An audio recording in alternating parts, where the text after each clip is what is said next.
आज हम जो इस क्लास में कवर करेंगे topic that is the national movement extremist phase 1905 to 1917। ठीक है, तो यानी कि आज से अगर अब हम कांग्रेस के जो नेक्स्ट लीडरशिप है दैट इज की, अब पहले ये मॉडरेट फेज से काम कर रही थी, यानी मॉडरेट लीडरशिप थी इसमें। अब उसी में से कुछ लीडर ऐसे थे जो इस विचारधारा से सहमत नहीं थे, यानी कि ये चाय पे चर्चा जैसी विचारधारा थी। चाय पे चर्चा समझ रहे आप, मतलब कि चाय पे चर्चा की, उसका आउटकम कुछ मिले ना मिले बस डिस्कशन कर दिया और बात साइड होगी। आउटपुट के ऊपर ज्यादा वर्थ नहीं था। तो कुछ ऐसे लोग थे इसमें, कुछ ऐसे लीडर्स थे जो चाहते थे कि इमीडिएट रिजल्ट मिले। हम लॉन्ग टर्म का विजन लेके नहीं चल सकते, हम लंबे समय का इंतजार नहीं कर सकते। तो इसलिए इस विचारधारा से थोड़ा से हट के जो नए लीडरशिप आए उसको हमने क्या बोला, these called as the extremist. अब इसके पीछे के जो बेसिक रीजन थे क्यों एक्सट्रीमिस्ट फेज आता है कांग्रेस के अंदर, ठीक है, तो हम यहाँ पे देखेंगे the moderate policies that is 1885 to 1905, यानी कि 1885 से लेकर 1905 तक। ये ज्यादातर जो अपना फोकस रखते हैं वो रखते हैं petition, meeting, resolution, constitutional agitation etcetera, मतलब कि एक प्रोसेसरल वे में अपनी बात को मनाने का प्रयास किया जाता है। क्योंकि जो मॉडरेस्ट थे या जितने भी आप बोल सकते, ठीक है।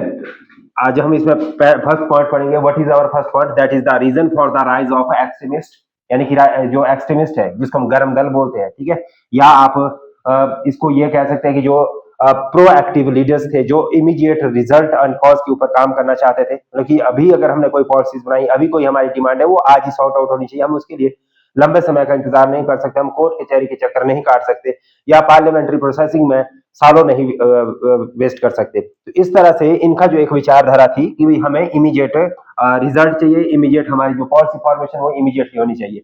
लेकिन जो मॉडरेट थे, मॉडरेट पॉलिटिक्स से कुछ अलग तरीके से काम करती थी। वो करती थी पटिशन के ऊपर, मीटिंग, मतलब कि इन्होंने लगातार मीटिंगें करनी, जो मैंने बोली चाय पे चर्चा, ये बातचीत कर ली और उससे आउटकम आता है नहीं आता है उसके ऊपर उसमें ज्यादा कोई खास फोकस नहीं था। और साथ ही साथ resolutions and constitutional agitation etcetera are the key parts of this phase. But in 90s hundred, मतलब कि इन 1900, 1900 के आसपास क्या होता है, Indian realise that these method were not yielding result, यानी कि इससे हमें कोई आउटपुट नहीं आ रहा, रिजल्ट नहीं आ रहा, ठीक है। जो हम बातचीत करना चाहते हैं, जिस चीज को हम हासिल करना चाहते हैं, वो उद्देश्यों की तो पूर्ति हो ही नहीं रही हमारी। तो अब हमें कुछ एक्स्ट्रा करना पड़ेगा, हमें यहाँ पर कुछ नए तरीके को अपनाना पड़ेगा, कुछ नए या अलग अंदाज में हमें अपने आप को रिप्रेजेंट करना पड़ेगा। अब उसके लिए यहाँ पर, ठीक है, तो हम यहाँ तक ये देखा कि भाई that was not giving the any kind of output.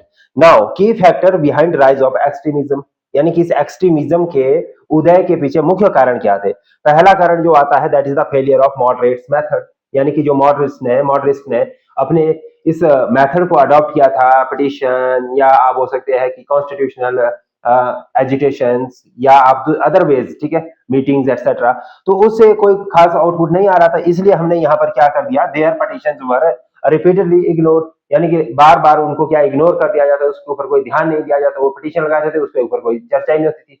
तो ऐसी स्थिति में वहां पर हमारे को लगा कि भाई इससे कोई काम बनने वाला नहीं है, हमें कुछ नए तरीके के साथ आगे बढ़ना पड़ेगा। नो सब्सटैंशियल पॉलिटिकल और economic reforms from the British side, यानी कि कोई ऐसे कोई आर्थिक और राजनीतिक जो उत्थान है या इसमें कोई परिवर्तन है या रिफॉर्म्स है वो नहीं लाई जा रही थी।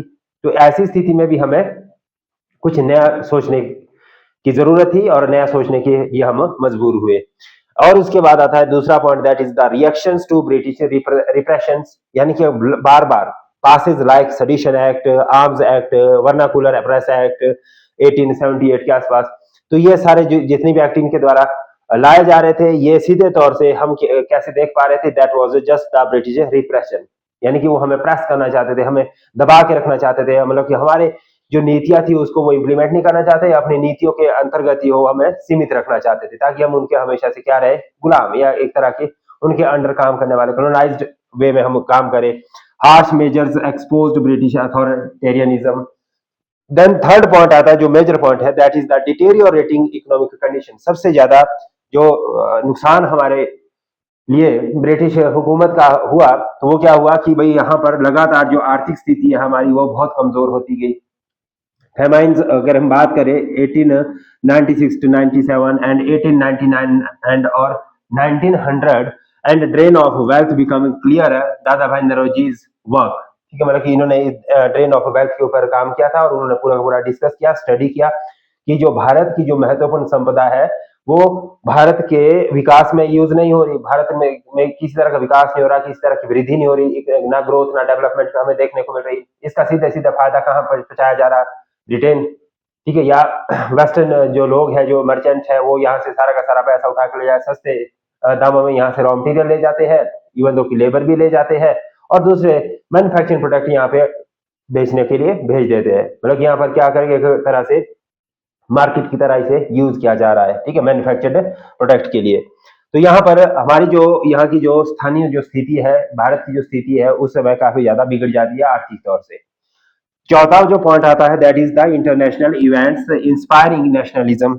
यहाँ पे चौथा पॉइंट क्या आता है? इंटरनेशनल इवेंट इंस्पायरिंग नेशनलिज्म, यानी कि जो राष्ट्रीय राष्ट्र के प्रति जो राष्ट्र प्रेम है, या आप उसे देश प्रेम की जो भावना है, वो अब हमारे पास बढ़नी शुरू होगी। देश प्रेम क्यों बढ़ रहा था? क्योंकि हम दूसरे देशों को भी देख रहे थे, इंटरनेशनल लेवल, अंतरराष्ट्रीय स्तर पर हम क्या देख रहे थे, जैसे कि यहाँ पर देख पा रहे हैं, first that Japan victory over Russia, यानी कि यहाँ पर जापान ने रशिया के ऊपर विजय प्राप्त कर ली थी 1905 में। That proved N Asian Nations could defeat a European power. इससे हमें ये मोटिवेशन मिलता है कि जैसे मतलब कि जापान ने रशिया को हराया, तो क्या भारत नहीं हरा सकता ब्रिटेन को? भारत भी तो हरा सकता है। तो ऐसी स्थिति में हमने भी एक प्रयास करने का कोशिश किया कि भाई हम भी अगेंस्ट इनके खड़े हो जाएंगे और इनके खिलाफ लड़ेंगे, इनकी दमनकारी नीतियों को का हम खंडन करेंगे, उनको निरस्त कर देंगे, ठीक है, ये इसमें बात कही गई। दूसरा, bore war resistance in south Africa inspired anti imperialism. ये सारे मतलब जितने भी मतलब इंटरनेशनल लेवल में क्या हो रहे थे, एजिटेशन हो रहे थे, वॉर हो रहे थे, रिवॉल्ट हो रहे थे to become free from the colonised rule या यूरोपियन पावर। तो ऐसी स्थिति में भारत ने भी यहाँ से एक प्लेज लिया, या एक आप बोल सकते हैं इंस्पिरेशन लिया इंटरनेशनल रिवॉर्ड से, और यहाँ से हमारे पास एक्सट्रीमिस्ट फेज इमर्ज होता है, ठीक है। देन आता है हमारे पास fifth point, that is the growth of Indian education and press. यहाँ पर लगातार क्या हो रही थी भाई, अब जो हमारी जो शिक्षा है और प्रेस है वो लगातार अब बढ़ रही थी, ग्रो कर रही थी। New educated youth demanded assertive nationalism. And second point, the newspaper likes Kesari, Sandhya, या आप बोल सकते हैं Vande Mataram spread radicals idea, यानी कि यहाँ पर जो रेडिकल आइडियाज को इसमें प्रसारित किया गया, ठीक है, केसरी, संध्या या वंदे मातरम में, मतलब कि लोगों को इस तरह से अवेयर करवाया गया कि हमें क्या करना पड़ेगा, रिवॉल्ट करना पड़ेगा, ठीक है, यानी कि देश के लिए हमें आगे आके लड़ना पड़ेगा, फ्रंट फुट में आके लड़ना पड़ेगा, अपने अधिकारों की बात करनी पड़ेगी, तब जाके हम आजादी ले सकते हैं। आजादी मिलेगी, आजादी भीख में नहीं देंगे, हमें क्या छीननी पड़ेगी आजादी। क्या बोला गया कि आजादी हमें छीन के लेनी पड़ेगी, ना कि ये हमें कोई मांग के मिलेगी, मांग के कुछ नहीं मिलेगा, ठीक है। हमें क्या करना पड़ेगा, एजिटेशन करना पड़ेगा, रिवॉल्ट करना पड़ेगा, रेवोल्यूशन करना पड़ेगा। ये सारी चीजें यहाँ पर समझ आती है। उसके बाद इसमें सिक्स्थ पॉइंट आता है, that is the emergence of the new leadership. यहाँ से हमारे पास एक नई नेतृत्व उभर कर आता है, जिसमें कि बाल गंगाधर तिलक, लाला लाजपत राय, बिपिन चंद्र पाल, ये सभी हमारे पास यहाँ पे उभर के आते हैं, और इनको हम इन शॉर्ट में क्या बोलते हैं, लाल बाल पाल ट्रियो, ठीक है, इनकी जो ट्राइनिटी है, मतलब कि आप इसके बोल सकते हैं, इसमें क्या बोलेंगे, लाल बाल पाल, यानी लाल कौन हो गया, लाला लाजपत राय, बाल से कौन बन जाएंगे, बाल गंगाधर तिलक, पाल से कौन बन जाएंगे, बिपिन चंद्रा पाल, ठीक है। तो ये तीन लोग बनते हैं। Advocated swaraj as the birth right of Indian. इसको क्या बोला कि भाई हमारा स्वराज जन्म सिद्ध अधिकार है, स्वराज हमारा जन्म सिद्ध अधिकार है। तो इन्होंने इसे ये एक स्लोगन दिया था यहाँ पे। इसके बाद आता है नेक्स्ट हमारे पास the partitions of the Bengal 1905। 1905 में बंगाल का विभाजन कर दिया जाता है। यहीं से अब जो एक नीति आती है डिवाइड एंड रूल, इसे अंग्रेज ये सोचते हैं, या ब्रिटिश जो गवर्नमेंट होती है वो ये सोचती है कि अगर हम यहाँ पे बंगाल को डिवाइड कर देते हैं तो इससे पूरे की पूरी जो यूनिटी है वो खत्म हो जाएगी। क्या हो जाएगी, यूनिटी खत्म हो जाएगी, यानी कि जो बंगाल है वो दो पार्ट में on the basis of religion divide हो जाएगा, हिंदू अलग हो जाएंगे, मुस्लिम अलग हो जाएंगे, फिर हम इनके बीच आपसी फूट डाल देंगे, ठीक है, कि हिंदू को अगेंस्ट कर देंगे मुस्लिम के, मुस्लिम को अगेंस्ट कर देंगे हिंदुओं के। तो इस तरह से हम यहाँ पे रूल एस्टेब्लिश कर सकते हैं। यहाँ पे क्या आता है कि ऑफिशियल रीजन, इसके जो अगर आप कहें तो that is the administrative convenience, यानी कि जो ब्रिटिश गवर्नमेंट बोलती है, अगर जब उनसे पूछा गया कि भाई बंगाल का विभाजन करना क्यों उचित समझा आपने, तो उन्होंने बोला कि भाई इसका विभाजन इसलिए उचित है क्योंकि ये बहुत बड़ी टेरिटरी है। बंगाल क्या है, उस समय जो बंगाल था उसमें आज का वेस्ट बंगाल और साथ ही साथ आप क्या बोल सकते हैं बांग्लादेश, ये था। ठीक है, पूरा पूरा हम क्या बोलते हैं, ये वेस्ट है ये ईस्ट है, ईस्ट और वेस्ट में डिवाइड हो गया ना, ईस्ट बंगाल और वेस्ट बंगाल। ईस्ट में आ गया बांग्लादेश और वेस्ट में क्या आ गया हमारे पास है, वेस्ट बंगाल आ गया। ठीक है, तो इस तरह से इतनी बड़ी टेरिटरी को डील करना आसान नहीं है, इसलिए हमें क्या करना पड़ेगा, इसको एडमिनिस्ट्रेटिव कन्वीनियंस के लिए दो भागों में डिवाइड करना पड़ेगा। तो ये ऑप्शियल रीजन है, लेकिन जो रियल रीजन था, मतलब कि जो एक्चुअल रीजन था वो क्या था, that is divide and rule. वही वोट डालो और शासन करो, break the unity of Bengali speaking Hindus and Muslim, मतलब कि इनको हिंदू और मुस्लिम के बेसिस पे डिवाइड कर दो, तब जाके हम यहाँ पे क्या कर सकते हैं, शासन कर सकते हैं। उसके बाद आता है एक्चुअल प्लान क्या था, अनाउंस्ड बाय लॉर्ड कर्जन, किसके द्वारा किया गया, अनाउंसमेंट लॉर्ड कर्जन के द्वारा किया गया, and implemented on 16 October 1905, and Bengal divided into western Bengal और ईस्टर्न बंगाल। वेस्टर्न बंगाल में ज्यादातर हमारे पास कौन आती है, हिंदू मेजोरिटी आ जाती है, और ईस्टर्न बंगाल एंड असम में हमारे पास मुस्लिम मेजोरिटी चली जाती है। इस तरह से इसका डिवीजन हो जाता है दो पार्ट में। और उसके बाद अगर इसके प्रभाव या इम्पैक्ट की बात करें तो इसमें हमारे पास massive protest across the Bengal हमें देखने को मिलता है लगातार, क्योंकि यहाँ पर बहुत ज्यादा क्या कि सड़कों पे लोग उतर जाते हैं, प्रोटेस्ट किया जाता है, और emergence of the extremist leadership, यहीं से जो लीडरशिप होती है, एक्सट्रीमिस्ट जो लोग होते हैं वो आगे आते हैं, ठीक है, फ्रंट फुट में लड़ते हैं, और यहाँ से एक बड़ी लीडरशिप के तौर पे उन्हें जाना जाता है, मतलब कि उनका राष्ट्रीय स्तर पे पहचान बनी। और उसके बाद बर्थ ऑफ द स्वदेशी एंड बायकॉट मूवमेंट, यहीं से हमारे जो दो चीजें उभर के आती है, क्या आती है, एक तो स्वदेशी यानी कि हम बाहर का सारी चीजें हम खत्म कर देंगे, हम अपने ही देश का यूज करेंगे, ठीक है, जितने भी साधन है, रिसोर्सेज है या वस्तुएं है, सेवाएं है, सभी तरह की चीजें हम क्या करेंगे, हम खुद पैदा करेंगे, खुद यूज करेंगे, उसको हमने स्वदेशी बोला। और बायकॉट मूवमेंट यानी कि जो बाहर की चीजें उसका बायकॉट करो, उसको हमने यूज ही नहीं करना, उसको खत्म कर दो, खारिज कर दो। लास्टली कंसिलेशन, देन क्या था हमारे पास, देन हमारे पास आता है कंसिलेशन। ठीक है, कैंसिलेशन का मतलब है due to the continuous agitation partition annulled in 1911। ठीक है, उसके बाद लास्टली हम यहाँ पे क्या देख पा रहे हैं, capital shifted from Calcutta to Delhi. अब यहाँ से सारा का सारा जितना भी सिस्टम है, अब आपको पता भी होगा कि जो आप जो पहले हमारी जो कैपिटल होती थी वो कहाँ पे था, कलकत्ता में। सारा का सारा जो सिस्टम था वो हमने कलकत्ता में रखा था, लेकिन लेटर ऑन इसे जैसे सुप्रीम कोर्ट भी है, पहले कहाँ था, कलकत्ता में था। तो सुप्रीम कोर्ट को भी कलकत्ता से अब दिल्ली कब लाया जाता है, ये मैंने आपको पहले भी बताया था शायद, है ना। तो सुप्रीम कोर्ट को कलकत्ता से दिल्ली के लिए शिफ्ट 1911 में किया गया, और यहाँ पे एस्टेब्लिशमेंट इसका 1912 में होता है सुप्रीम कोर्ट का। 1912 से लेकर अभी तक जो सुप्रीम कोर्ट है देश का वो अब दिल्ली में है, पहले कहाँ होता था, ये कलकत्ता में। ठीक है, तो इस तरह से मतलब कि मैक्सिमम जो पावर अथॉरिटी वगैरह वो कलकत्ता से कहाँ शिफ्ट कर दी जाती है, दिल्ली की तरफ शिफ्ट कर दी जाती है। उसके बाद हमारे पास नेक्स्ट थर्ड पॉइंट है, that is a survey of the स्वदेशी मूवमेंट। 1905 से लेकर 1908 तक किया जाता है। इसका मतलब है स्वदेशी में use goods produced in India, यानी कि जो हमारे पास भारतीय वस्तु है उसी का हमने भारत में यूज करना है, एंड रिजेक्ट फॉरेन गुड्स, यानी कि जो विदेशी वस्तुएं हैं इसमें क्या करना, हमने जितनी भी हमारे पास विदेशी वस्तुएं होगी उसका बहिष्कार करना, विदेशी वस्तुओं का बहिष्कार करना, का बहिष्कार, इसको आप ऐसे समझ सकते हैं, विदेशी वस्तुओं का हम क्या करेंगे, बहिष्कार कर देंगे। और साथ ही साथ नेक्स्ट हमारे पास इस फेज में जो सर्वे किया था हमने स्वदेशी मूवमेंट का, उसमें की फीचर क्या आते हैं। सबसे पहला की फीचर जैसे मैंने ऑलरेडी बता दिया आपको, बायकॉट ऑफ फॉरेन प्रोडक्ट्स, यानी कि हम जितने भी फॉरेन प्रोडक्ट है उसका बायकॉट कर देंगे, जिसमें कि cloth, sugar, salt, liquor, massive public burning of the foreign cloth, जितने भी विदेशी कपड़े थे, ठीक है, उसका हमने ज्यादातर पब्लिकली उसको क्या कर दिया, आग लगा दी, उसको फूक दिया। ठीक है, और उसके बाद दूसरे पॉइंट में that is the promotion of indigenous industry, यानी कि जो भारतीय उद्योग है उसका ज्यादा से ज्यादा प्रचार प्रसार करना शुरू कर दिया, उसको बढ़ावा देना का प्रयास किया गया। जैसे कि यहाँ पे पहला था एस्टेब्लिशमेंट ऑफ द स्वदेशी टेक्सटाइल मिल। यहाँ पे क्या कर दी जाती है, अपने देश में एक टेक्सटाइल मिल का स्थापना कर दिया जाता है। सोप फैक्ट्री यानी कि साबुन की फैक्ट्री यहाँ पे लगाई जाती है। मैच फैक्ट्रीज लगाई जाती है, यानी कि जो माचिस वगैरह होती है उसकी फैक्ट्रियां यहाँ पे बनाई जाती है।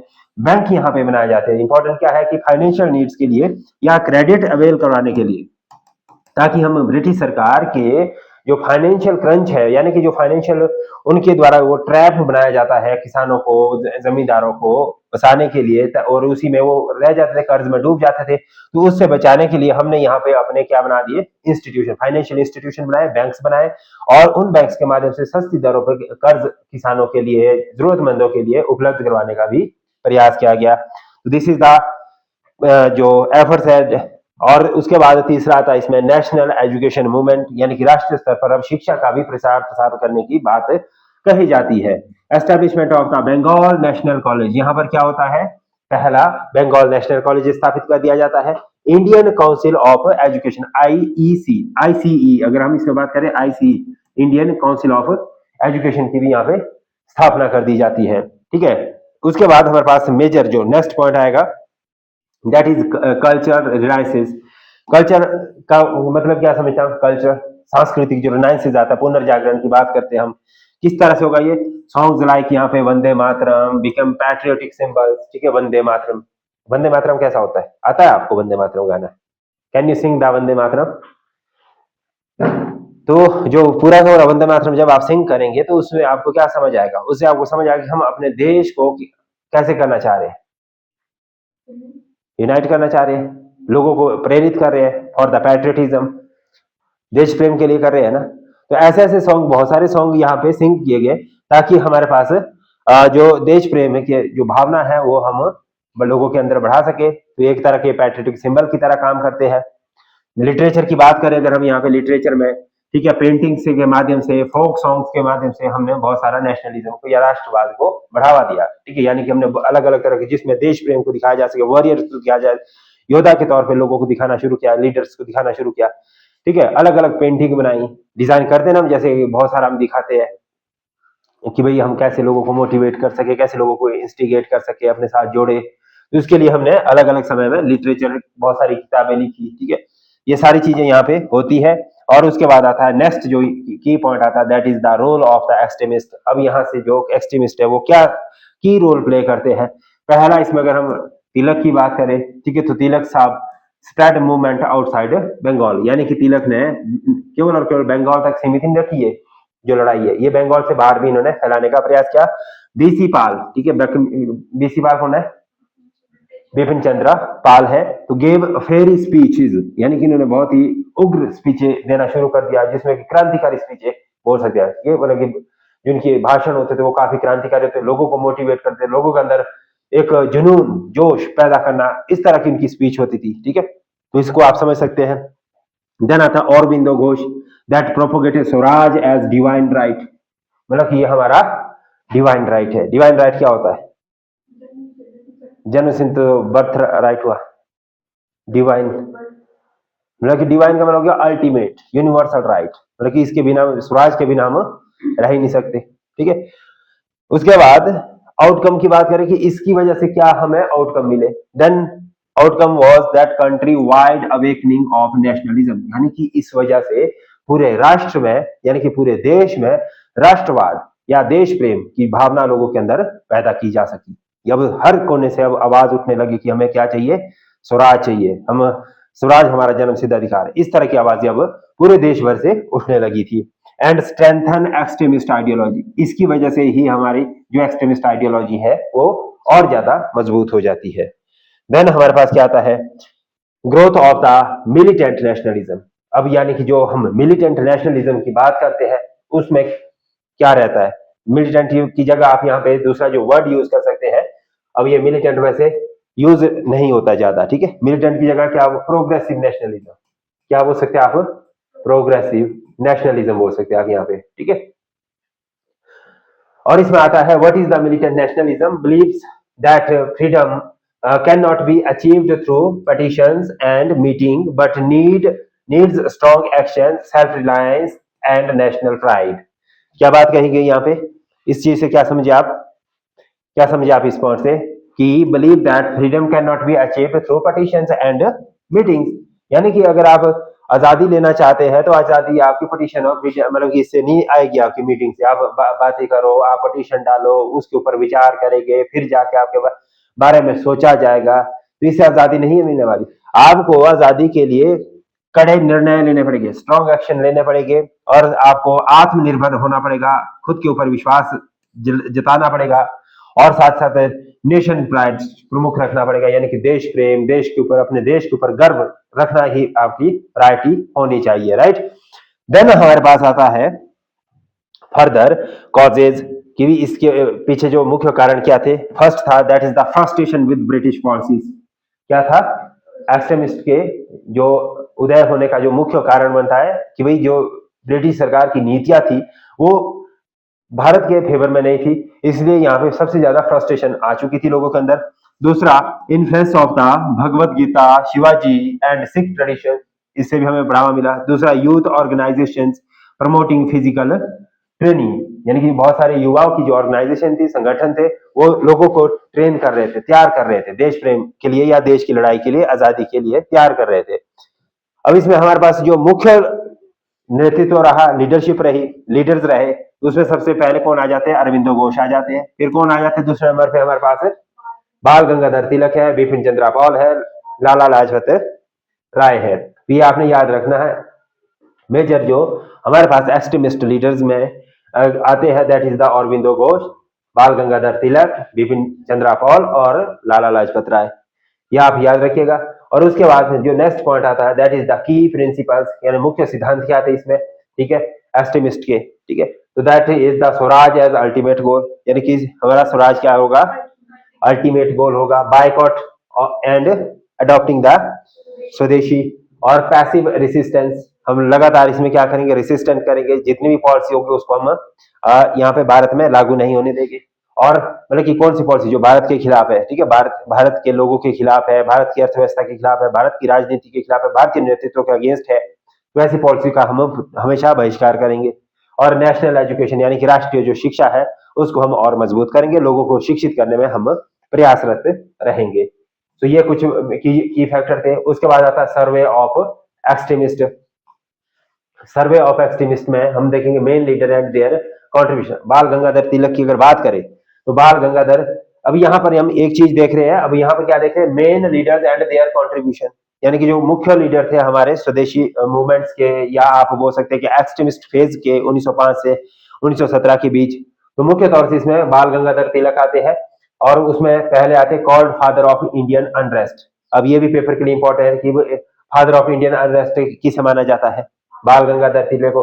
पॉपुलराइज्ड गणेश उत्सव एंड शिवाजी जयंती, मतलब इन उत्सव के माध्यम से इन्होंने क्या करा, पॉपुलेशन को इकट्ठा किया, अपनी लोगों को इकट्ठा करा। मतलब उस समय आजाद ये फ्रीडम नहीं थी हमारे पास कि हम लोगों को इकट्ठा कर सके, लोगों को भीड़ को इकट्ठा कर सके, एड्रेस कर सके, उनके सामने हम अपनी बात या स्पीच रख सके। तो हमने क्या सिस्टम अडॉप्ट किया, हमने एक फंक्शन अडॉप्ट कर दिया, मतलब कि हमें इसको एज ए फंक्शन की तरह, उत्सव की तरह मनाना शुरू करा और सेलिब्रेट किया। सेलिब्रेट में ही हमने अपनी बात कह दी कि भाई हमने राष्ट्र के लिए क्या करना है, स्वदेशी को अपनाना है, विदेशी को बायकॉट करना है, अंग्रेजों के खिलाफ हमने लड़ना है। तो ऐसे ऐसे काम के लिए हमने अलग अलग तरीके, अलग अलग सिस्टम फॉलो किए। And editors of Kesari and Maratha, he is also the editor of Kesari. ये क्या थे हमारे पास, newspaper Kesari and Maratha. Then हमारे पास सेकंड पॉइंट पे that is coined Swaraj is my birth. किसने बोला था ये, बाल गंगाधर तिलक ने, स्वराज इज माय बर्थ, है ना, यानी कि स्वराज मेरा जन्मसिद्ध अधिकार है। ये भी पेपर में पूछा जाता है कई बार। फिर आता बिपिन चंद्रा पॉल। नेक्स्ट कौन है हमारे पास, बिपिन चंद्रा पॉल, लीडरशिप इन बंगाल, यानी कि बंगाल की सारा का सारा नेतृत्व इनके पास था। Advocated boycott and national education, यानी कि इन्होंने विदेशी का बायकॉट करना, बहिष्कार करना और राष्ट्रीय शिक्षा को प्रमुखता देना, इनका मेन एजेंडा रहा। फिर आते हैं हमारे पास लाला लाजपत राय। कौन आते हैं इसमें हमारे पास, popularly known as Punjab Kesari. किस नाम से जाना जाता है इन्हें, पंजाब केसरी के नाम से। Strong advocate of assertive nationalism, यानी कि इन्होंने राष्ट्रवाद, इन्होंने भी किसकी बात करी, अल्टीमेटली प्रमुख राष्ट्रवाद की इन्होंने बात करी। फिर अरविंदो घोष आते हैं, ideological leaders, and second point gave philosophical foundations to the nationalism, यानी कि इन्होंने यहाँ पर क्या दर्शनवाद यानी दार्शनिक वे में लोगों को फिलोसफिकल वे में एक अलग राष्ट्रवाद की भावना दी। ठीक है, क्या दी इन्होंने? राष्ट्रवाद, नेशनलिज्म। उसके बाद आता है हमारे पास next point, that is the Surat split. यहाँ पे क्या आ जाता है? सूरत स्प्लिट, यानी कि हम सूरत का भी यहाँ पे विभाजन होता है, आईएनसी मतलब सूरत स्प्लिट ऑफ आईएनसी। ठीक है, सूरत का नहीं होता है, यहाँ पे क्या होता है कि कांग्रेस का जो अधिवेशन होता है सूरत में, वहां पे कांग्रेस दो भागों में बंट जाती है। यहाँ क्या बोलेंगे? सूरत स्प्लिट ऑफ आईएनसी।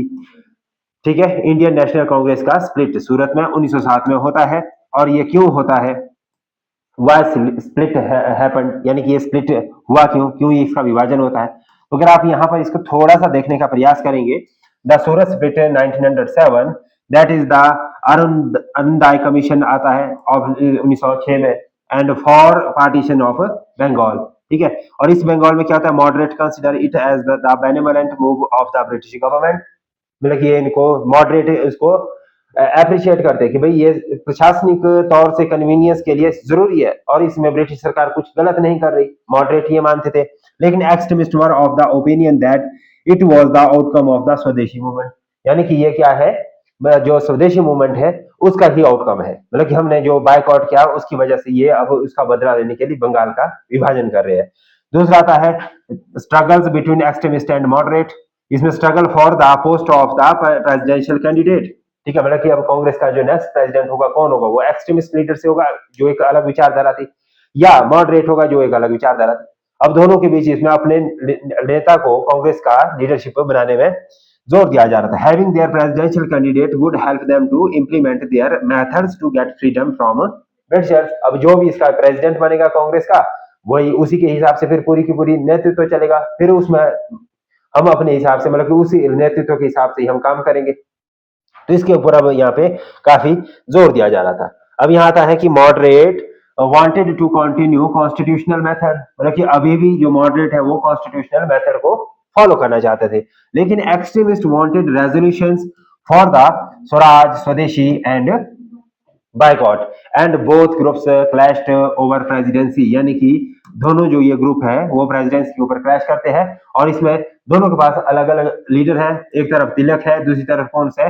रास बिहारी बोस। कौन है यहाँ पे? दूसरी तरफ रास बिहारी बोस है, बैक्ट मॉडरेट, यानी कि ये एक यहाँ पर ये जो तिलक है ये किससे है? एक्सट्रीमिस्ट से, और रास बिहारी बोस किससे है? मॉडरेट से। अब यहाँ पे इनके बीच लड़ाई इसी चीज की है कि भाई अब इसका नेतृत्व कौन करेगा। और ये जो जो लोकेशन है इसकी सूरत की, मतलब की सेशन की, तो ये कहाँ पे होता है? सूरत सेशन होता है 1907 में। सूरत कहाँ पे आता है? गुजरात में आता है। ठीक है, और इसके जो आउटकम है, आउटकम में कांग्रेस स्प्लिट इनटू मॉडरेट और extremist, moderate led by the Gokhale and extremist led by the Tilak, Pal और लाल। ठीक है, इसमें कौन कौन थे प्रमुख? एक तो तिलक थे और दूसरे पाल थे। पाल का मतलब है बिपिन चंद्र पाल, और लाल का मतलब है लाला लाजपत राय, सॉरी लाला लाजपत राय। ठीक है, यह इसमें आ जाएगी आपके पास। और उसके बाद आता है एक्सट्रीमिस्ट लीडर वर्स एक्सपेल्ड, यानी कि इनको फिर कांग्रेस से बाहर कर दिया। फ्रीडम मूवमेंट वीकेंड टेम्परेली, यानी कि जो हमारा जो आजादी के लिए जो मोमेंटम हमने तैयार किया था, खड़ा किया था, वो अब थोड़ा सा कमजोर हो गया। कैसे हो गया? कमजोर हो गया। और अब यहां से क्या होता है? द रेवोल्यूशनरीज, यानी कि जो अब यहां से एक हमारे पास रेवोल्यूशनरी फेज आएगा, यहां से अब रेवोल्यूशन उठाया जाएगा। वाई रेवोल्यूशनरी एक्टिविटी स्टार्टेड, अब यहां से इनका उदय क्यों होता है, क्यों ये रेवोल्यूशनरी एक्टिविटी स्टार्ट की जाती है? इसमें सबसे पहला था रिप्रेशन आफ्टर सूरत स्प्लिट, यानी कि जब जैसी कांग्रेस वहां से डिवाइड हो जाती है उसके बाद रिप्रेशन यहाँ पे बढ़ जाता है। और youth got disillusioned with moderate politics, मतलब कि अब जो जितना भी यूथ है वो उनके साथ ज्यादा एक्टिव नहीं रहना चाहता था। डिसइल्यूजन्ड, डिसइल्यूजन्ड का मतलब क्या होता है? इल्यूजन क्या होता है? हाँ जी, इल्यूजन क्या होता है? इल्यूजन मतलब कि कुछ क्रिएट होता है, मतलब कि जो सच नहीं होता है। हाँ, मतलब इल्यूजन का मतलब है कि जो ऐसी एक काइंड ऑफ इमेजिनरी है, रियलिटी में उसका कोई एग्जिस्टेंस नहीं करता। तो इसी तरह से उन चीजों के ऊपर यूथ है वो फॉलो नहीं कर रहा था मॉडरेट से, वो दुखी हो गए थे। अब वो भी किसकी तरफ जाना चाहते थे?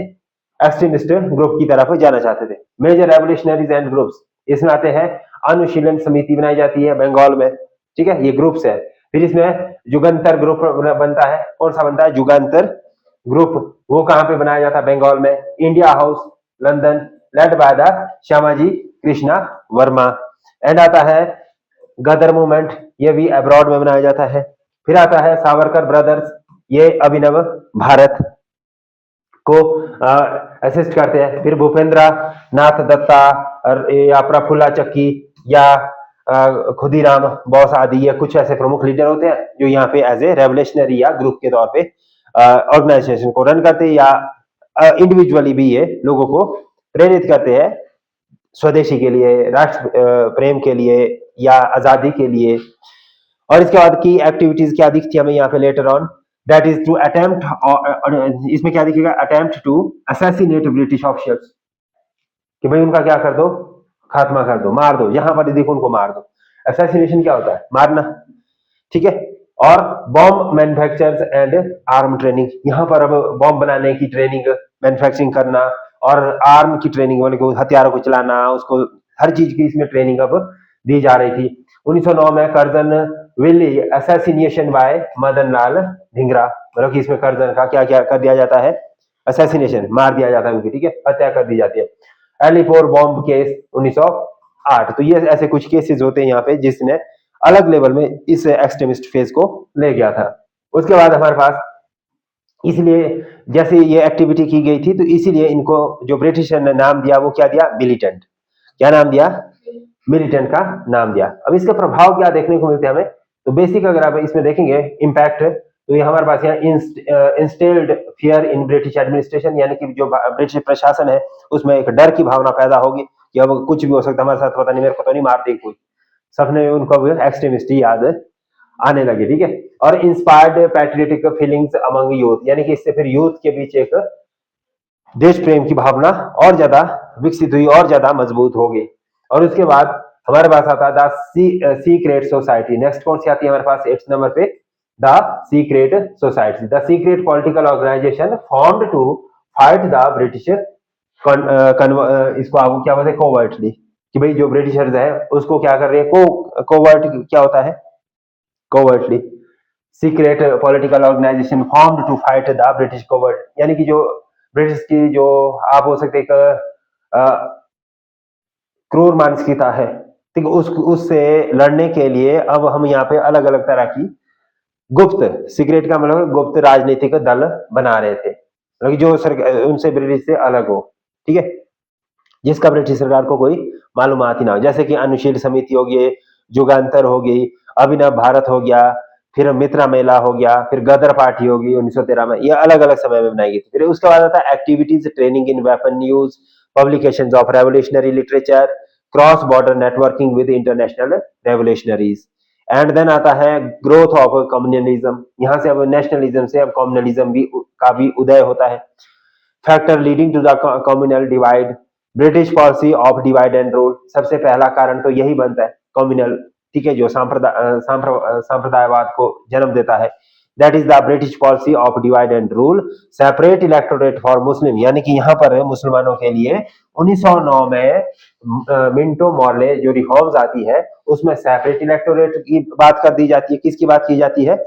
सेपरेट इलेक्टोरेट की बात की जाती है। सपोर्ट टू मुस्लिम लीग इन 1906, यानी जो मुस्लिम लीग की स्थापना की बात आती है जब, तो इसको भी सपोर्ट कर दिया जाता है और मुस्लिम लीग की भी स्थापना हो जाती है। इस तरह से यहाँ पर एक कारण ये भी बनता है। दूसरा कारण हमारे पास ये जो आता है, socio religious differences being politicised, जो भारत में हमारे पास है Hindu revivalism and Muslim separatism की जो ये भावना, हम अंग्रेजों ने देखा कि भाई ये तो आपस में डिवाइडेड है, कल्चरल डिवाइड है, ठीक है, इनके जो एथिकल डिवाइड्स है, तो इसको आप फायदा हम अपने लिए ले सकते हैं। उन्होंने इसको और ज्यादा प्रोपोगेट किया और आपसी जो मतभेद है उसमें इन्होंने आग में घी डालने वाला काम किया और ये और ज्यादा डिवाइड हो गए, अलग हो गए, सेपरेट हो गए, एक दूसरे के अगेंस्ट होने लग गए, ठीक है। अब यहां से हमारे पास जो तीसरा कॉज आता है, that is the economic competition. अब यहां से क्या बढ़ना शुरू हो गया? इकोनॉमिक, यानी कि between educated Hindus, middle class and the emerging Muslim professionals. यहाँ पर भी एक एजुकेशन के बेसिस पे भी हमारे पास यहाँ कंपटीशन दिखना शुरू किया। इकोनॉमिक, आर्थिक जो स्थिति है वो अब अलग अलग थी। फिर इसमें partition of Bengal, strengthen communal polarization, जैसे ये डिवाइड हो जाता है हिंदू और majority, Hindu and majority Muslim में, तो यहाँ से भी हमारे पास कॉम्युनल रियोट्स बढ़ने शुरू हो गए थे।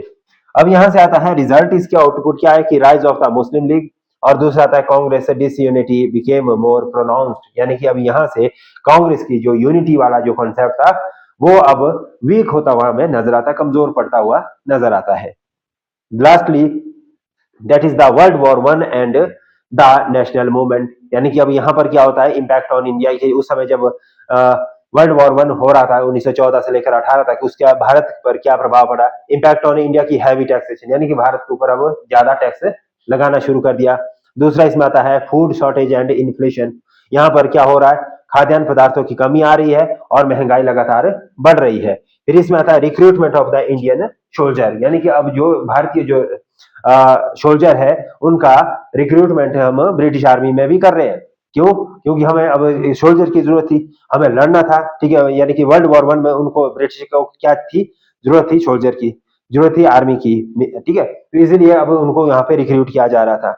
और उसके बाद आता पॉलिटिकल इंपैक्ट, यानी कि राजनीतिक जो प्रभाव थे उसमें क्या दिखता है, पहला प्रभाव जो दिखता है that is our British wanted Indian support hence promised reform, मतलब कि ब्रिटिश को अब क्या चाहिए थी, उनको भारत के लोगों की जरूरत थी, तो उन्होंने क्या बोला कि हम 1919 में निश्चित तौर से कुछ ऐसे रिफॉर्म्स लाएंगे जो कि भारत को या भारतीयों की जो स्थिति है वर्तमान स्थिति है उसको बेहतरीन करने का प्रयास करेंगे। उसमें हम आजादी जैसा कुछ प्रावधान करेंगे कि आपकी अपनी कोई स्वतंत्र सरकार बन पाए, जो कि महात्मा गांधी से भी उन्होंने प्रॉमिस किया था, लेकिन ऐसा वैसा कुछ वो लेटर ऑन करते नहीं है। इसमें आता है nationalism revived due to the returning soldier with global exposure, यानी कि अब जो ये सोल्जर है ये पूरे दुनिया को घूम के आ चुके थे, ठीक है, इनको ग्लोबल एक्सपोजर मिल चुका था और उसी का फायदा इन्होंने अपने देश को आजाद करने में भी किया। होम रूल एजिटेशन इंटेंसिफाइड, यानी कि अब यहाँ पर क्या कर दिया, होम रूल इंटेंसिफाई कर दिया और उसको ज्यादा उग्र कर दिया गया। The home rule league movement 1916 में स्टार्ट हो जाती है। इसमें प्रमुख जो अगर लीडर की बात करें तो बाल गंगाधर तिलक और एनी बेसेंट, यहाँ पे देखती है Bal Gangadhar Tilak home rule league in Maharashtra and Karnataka में लीड करते हैं और एनी बेसेंट होते हैं जो वो होम रूल लीग को in most of the India में प्रचार या प्रसार करते हैं। ऑब्जेक्टिव इसके पीछे क्या था, demand self government within the British empire, यानी कि अब यहाँ पर कि ये बात की जा रही है कि जो भारत के लोगों के हितों की बात की जाएगी वो भारतीयों के द्वारा की जाएगी, ना कि ब्रिटिशर के द्वारा की जाएगी। भले ही यहाँ पर देखो सोवरेन जो पावर नहीं देनी आपने, ठीक है, आप यहाँ पर सरकार रहो, आप इंटरनेशनल मुद्दों को देखो, लेकिन इंटरनल जो भी प्रॉब्लम्स है वो हम खुद देखेंगे, उसके लिए हम अपनी सरकार बनाएंगे। इस तरह का एक यहाँ पे बातचीत का माध्यम अपनाया गया था। And organized people politically across India, यानी कि इसके लिए पूरे भारत में लोगों को ऑर्गेनाइज किया गया, इकट्ठा किया गया। की फीचर आते हैं मास पॉलिटिकल एजुकेशन दिया गया, पब्लिक मीटिंग, पैम्पलेट, न्यूज़पेपर का डिस्ट्रीब्यूशन किया गया, यानी कि घर घर जाके ये सारी चीजें डिस्ट्रीब्यूट की गई, लोगों को अवेयर किया गया, अवेकन किया गया। यूथ पार्टिसिपेशन इंक्रीज, इसकी वजह से लोगों का जो पार्टिसिपेशन है खासतौर से युवा पीढ़ी का वो इसमें और ज्यादा अहम हो जाता है। फिर आते हैं आउटकम की बात आती है, राइज ऑफ पॉलिटिकल कॉन्शियसनेस, यानी कि इससे राजनीतिक जो हमारे पास कॉन्शियसनेस है या आप बोल सकते चेतना, राजनीतिक चेतना वो हमारी और ज्यादा बढ़ जाती है। Government arrested Annie Besant causing nation wide protest, यानी कि जैसे इनका एनी बेसेंट का सरकार के द्वारा क्या कर दिया जाता है, अरेस्ट कर दिया जाता है इन्हें, तो उसके बाद पूरे राष्ट्र में एक प्रोटेस्ट बढ़ जाता है। दूसरा आता है set stage for Gandhian mass movement, यहाँ से फिर गांधीयन का जो गांधी का जो इरा है वो भी स्टार्ट हो जाता है अब, ठीक है, यहाँ से महात्मा गांधी भी एक्टिविस्ट की तरह यहाँ पे अब पार्टिसिपेट करते हैं। फिर आता है 1916 लखनऊ पैक्ट, क्या था यहाँ पे 1916 लखनऊ पैक्ट, यहाँ पर हमारे पास आएगा Congress and Muslim League agreed to joint demands, यहाँ पे क्या आई, कांग्रेस और मुस्लिम लीग ने क्या कर दिया, एग्री टू जॉइंट डिमांड, यानी कि आपसी सामूहिक मांग के ऊपर ये एग्री करते हैं। और दूसरा मेजर माइलस्टोन्स इन हिंदू मुस्लिम यूनिटी, एक तरह से यहाँ पर अब हमें दोबारा से ऐसा लग रहा है कि भाई जो हिंदू और मुस्लिम है उसमें यूनिटी बनती हुई दिख रही है। तो ये हमारे पास यहाँ पे कुछ इसके की फैक्ट्स थे और नेक्स्ट जो हम पढ़ेंगे वो अब हम इसमें कल पढ़ेंगे, ठीक है। एक्सट्रीमिस्ट फेज में मेजर जो टॉपिक है वो हमने कर लिए। Any doubt, any question till now? चलिए, थैंक यू।